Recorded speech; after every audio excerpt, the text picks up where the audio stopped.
Now on a bulletin edition of the Countdown Podcast, let me be clear about what I'm about to say. There is no inside information. There are no inside sources. This is an assessment of developments during the day Tuesday, but I think now the president is going to stand down from the ticket and Kamala Harris will replace him as the presidential nominee of the Democratic Party. I think there's also a 50-50 chance that Biden will resign his office before the election.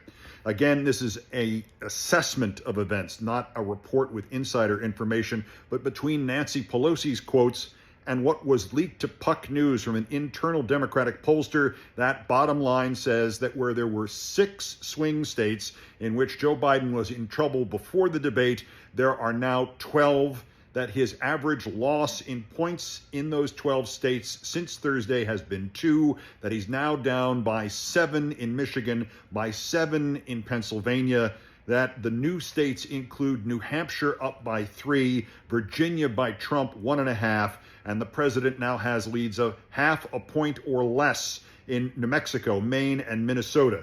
Between that and what Nancy Pelosi has now said about the legitimacy of questioning whether the president had an episode or a condition, I think the change is going to be made. I do not think it's imminent, but I will go into detail about those polls and the other comments and what happens next, including revelations about how and how not the Biden campaign could spend the money if he is replaced on the ticket. Coming up on a bulletin edition of the podcast, now available wherever you podcast.